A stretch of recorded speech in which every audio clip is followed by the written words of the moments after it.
छवरे महीनामा के सीता के गर्भवा हो राम जी दिहले बनवास। छवरे महीनामा के सीता के गर्भवा हो राम जी दिहले बनवास। चल चल लक्ष्मण हो ही वृंदावनमा हो जहाँ बाड़ी भाभी तोहार।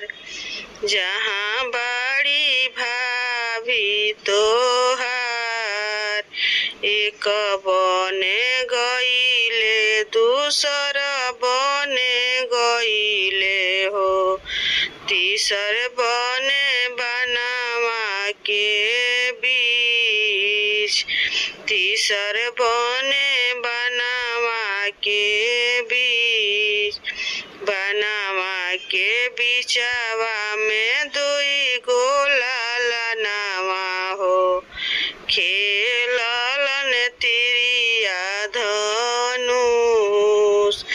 खेललन तिरिया धनुष के कर हव तुहु नातिन पर नाती हो के हवे पिताजी तोहार।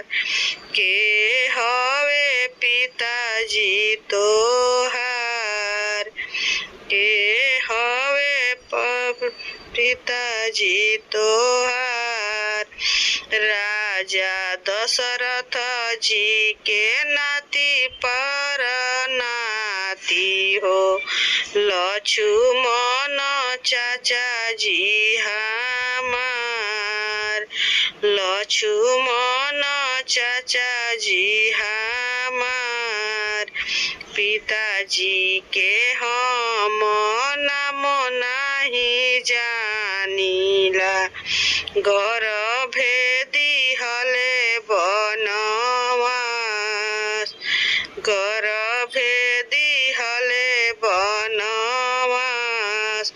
अतना वचन जब सुनलन सुनहि ना पावेलन बाह धई गोदिया उठाई।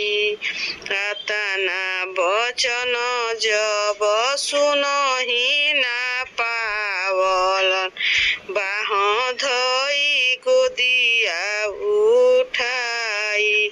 चल चल बबुआ हो ही वृंदावनमा हो जहाँ बाड़िया माँ तोहार।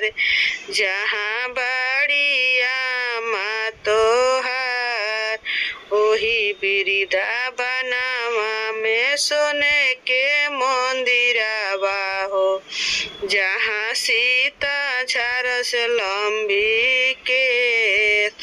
जहाँ सीता झारस लंबी के जाई के राम जी अंगन बीचे खड़ भइले सीता उलटियो ना ताकस।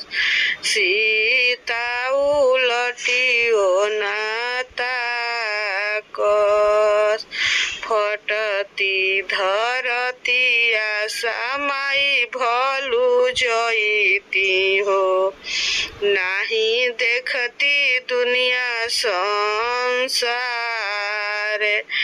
फटती धरतिया समाई भलू जईती हो नाही देखती दुनिया संसार। नाही देखती दुनिया संसार।